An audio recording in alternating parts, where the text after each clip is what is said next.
এটা সর্বজন বিদিত যে বাংলাদেশ সংসদে, বাংলাদেশের যে জাতীয় সংসদ আছে, এখানে সরকারি দল, বিরোধী দল, স্বতন্ত্র ইত্যাদি যারাই থাকেন,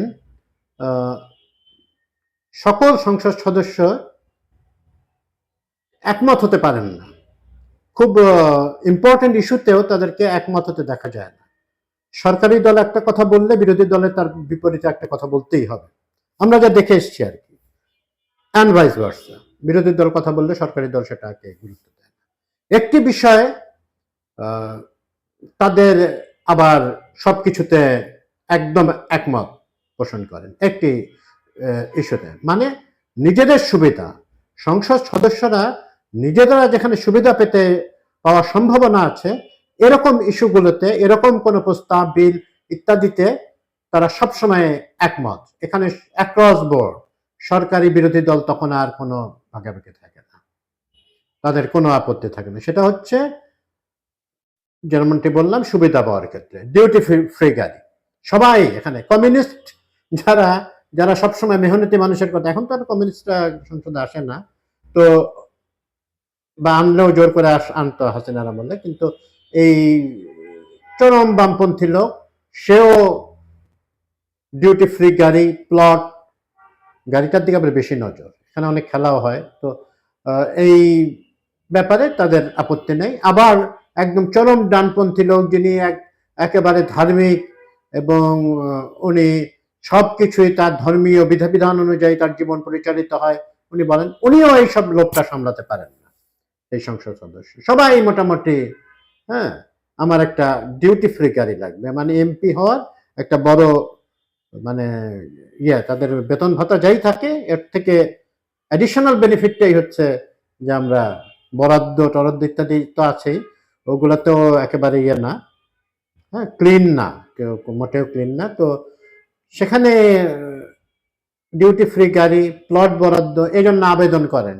আপনাদের মনে আছে যে যখন বিএনপি একবার ৫-৬ জনের সংসদ সদস্য ছিল, সেখানেও ওনাদের কেউ কেউ আবেদন করে বসলেন যে আমাদের ডিউটি ফ্রি গাড়ি দরকার, আমাদের প্লটের এখানে বরাদ্দ দরকার। এবার একটি অভূতপূর্ব পরিবর্তন হয়েছে।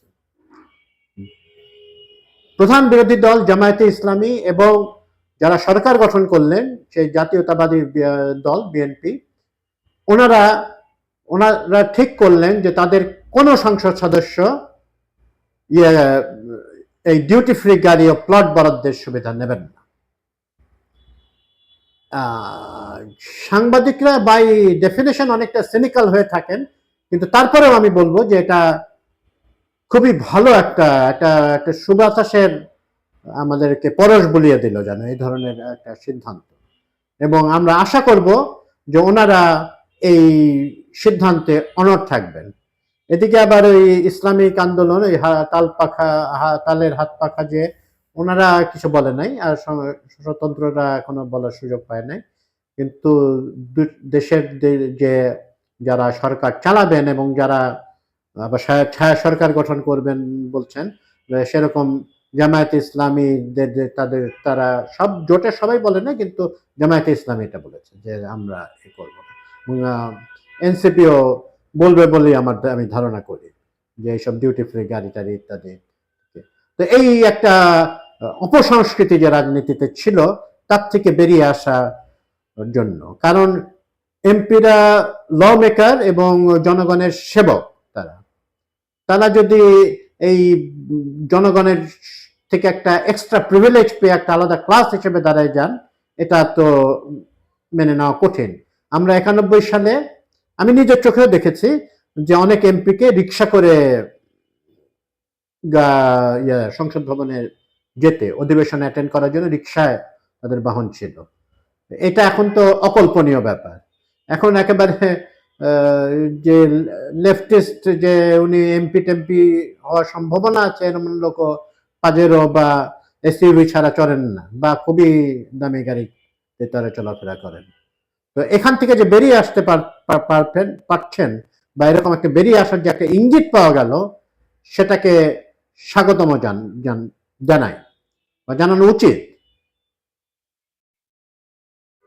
আচ্ছা, গতকাল তো শপথ গ্রহণ হয়ে গেল, মন্ত্রিসভা গঠিত হলো। পরবর্তীতে আমরা একটা দেখলাম যে 10 জনকে উপদেষ্টা করা হলো, তার ভিতরে 5 জন একটু বয়োজ্যেষ্ঠ, 5 জনকে মন্ত্রীর পদমর্যাদায় বলা হলো উপদেষ্টা, এবং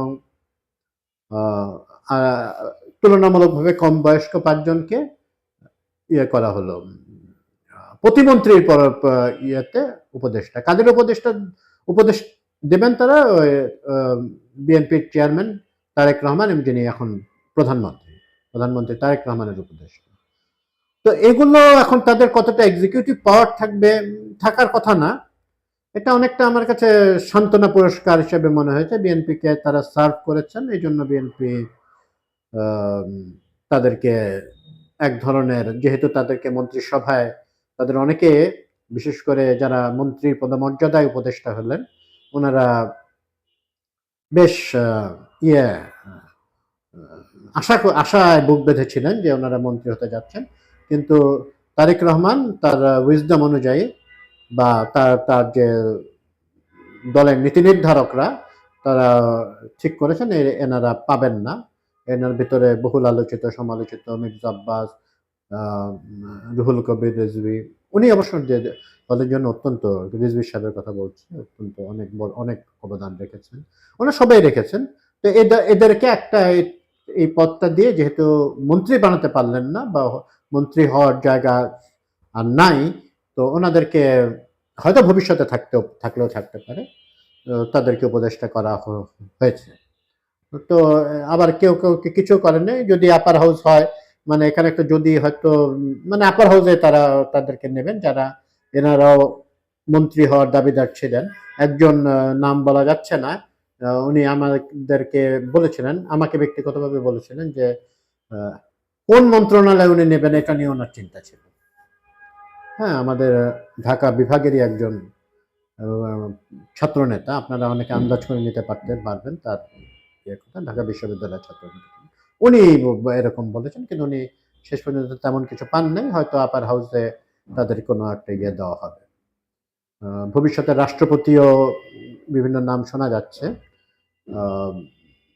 তো মির্জা ফখরুল আপাতত হচ্ছেন না, এটা বোঝা যাচ্ছে। আর কিন্তু আরো নজরুল ইসলাম খান বা খন্দকার মুশারফ, ওনার নামটাও ভালোভাবে শোনা যাচ্ছে। দেখা যাক, এটা ওনারা, তারেক রহমান বলেছিলেন যে আপনারা কেউ বিদ্রোহ করবেন না, সবাই যারা এমপি টেমপি পদে মনোনয়ন পান নাই, তো আপনারা পাবেন, আপনাদেরকে রিকগনাইজ করা হবে, আপনাদেরকে মূল্যায়ন করা হবে। উনি করেছেন এবং করবেন, এটা বোঝা যাচ্ছে। একটি বিষয়ে গতকাল আলোচনায় তুমুল ভাবে ছিল, সেটা হলো যে ইতিমধ্যে আপনারা জানেন যে বিএনপি সংবিধান সংস্কার পরিষদ, যেটা এখনো হয় নাই, তো ওইটা গঠিত হওয়ার কথা, যে এখানে তার 6 মাস কাজ করবেন, ওটার জন্য শপথ নেওয়ার একটা প্রভিশন ছিল, ওটাতে ওনারা স্বাক্ষর করেন নাই, এবং স্বতন্ত্ররাও করেন নাই। এই যে রুমিন ফারহানা ইত্যাদি, এনারাও করেন নাই, জামাত আবার করেছে। তো এটা যে করেন নাই, তাতে তারপরে বিএনপির বিরুদ্ধে একটা অভিযোগের তীর ছোড়া হয় যে বিএনপি জুলাই সনদ বাস্তবায়নের ব্যাপারে বা সংস্কারের ব্যাপারে তাদের কোনো সিনসিয়ারিটি নাই।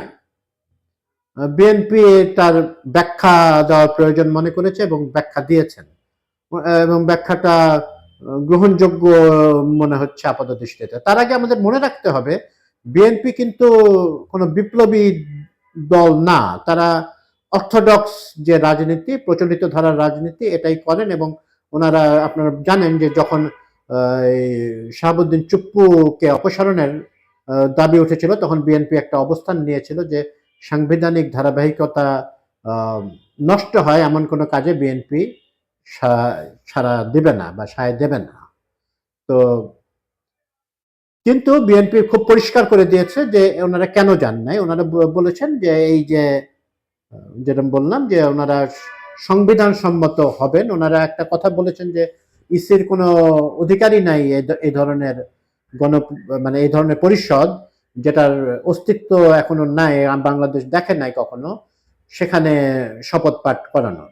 তো ওনাদের দিক থেকে ওনাদের বক্তব্য, এবং ওনারা বলছেন যে এরকম যদি করা হয়, এবং ওনারা সবকিছু সংসদের মাধ্যমে যেতে চান, সংবিধান সংস্কার বা যাই হোক, বা পরিষদও যদি গঠিত হয়, এটা সংবিধান ইয়ের ভিতরেই, সংবিধানের মাধ্যমেই তারা যেতে চান। হ্যাঁ, সংবিধানে আলাপ আলোচনার মাধ্যমেই যেতে চান। হ্যাঁ, এক্সট্রা কনস্টিটিউশনাল কোনো মেজার তারা নিতে চান না। তো এটা নিয়ে অনেক প্রশ্ন তোলা যেতে পারে, কিন্তু তাদের বক্তব্য এটা যে ওনারা আপাতত না, তো ওনারা সংবিধান বিরোধী হতে পারে, বা ভবিষ্যতে আইনের মারপ্যাচে পড়তে পারে, এমন কোনো কিছুতে যাবেন না। যদি কোনো একটা রিট হয়, যাতে এটা বাতিল হয়ে যায়, বা কারণ আমাদের কনস্টিটিউশনের বিরোধী কোনো আইন সংসদ আসলে পাশ করতে পারে না। এটা সংবিধানটা যেহেতু এক্সিস্ট করে, এবং এটা রিফর্ম করতে পারে, 2/3 মেজরিটি নিয়ে রিফর্ম করা যায়, বা কিন্তু এই যদি পরিষদ করা হয়, একটা আলাদা আইনও করা হয়, তো যখন যদি কেউ আইনের আশ্রয় নেয়, তখন সুপ্রিম কোর্ট এটা কনস্টিটিউশনের এক ধরনের তারা সেফগার্ড দেয়। হ্যাঁ, constitution, supreme court, they are kind of guardians of the constitution. তো ওনারা এরকম কোনো একটা ইয়েতে যেতে চাননি বলে যান নাই, কিন্তু জুলাই সনদের ব্যাপারে তারা তাদের অবস্থান পুনর্ব্যক্ত করেছেন। তারা জুলাই সনদ বাস্তবায়নের পক্ষে। সালাউদ্দিন সাহেব, যিনি স্বরাষ্ট্রমন্ত্রী, উনি বলেছেন যে ওনারা অক্ষরে অক্ষরে বাস্তবায়নের ব্যাপারে যে বিষয়গুলোতে সবাই একমত হয়েছে, সেগুলো তারা অক্ষরে অক্ষরে বাস্তবায়ন করবেন। এটা একটা পজিটিভ মুভ বলেই আমরা মনে করি। এই সিদ্ধান্তটি তারেক রহমানও আগে হ্যাঁ ভোটে দেওয়ার জন্য আবেদন জানিয়েছিলেন। যদিও এখানে বলে নেওয়া ভালো যে বিএনপিতে এখন মন্ত্রিসভার সদস্য আছেন এমন কেউ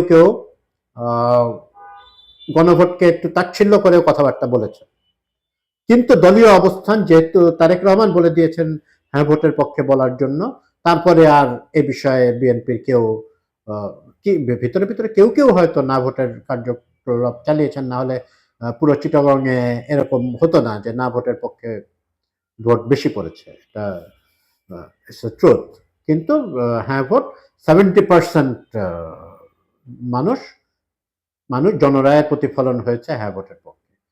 তো তারা জুলাই চার্টার বাস্তবায়ন করবেন, আর এটা তারা জনগণের সাথে ওয়াদাবদ্ধ, এবং এই ওয়াদাটাকে আবারও তারা পুনরায় ব্যক্ত করলেন এটা নিয়ে যখন আলাপ আলোচনা হচ্ছিল, মানে সমালোচনার মুখোমুখি হচ্ছিল বিএনপি।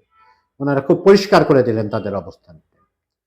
এটা একটা গুড সাইন, যে একটা সরকার, নবগঠিত সরকার, তারা জনগণের ইচ্ছাকে তারা আমলে নেন এবং নিজেদের অবস্থান পরিষ্কার করা প্রয়োজন মনে করেন।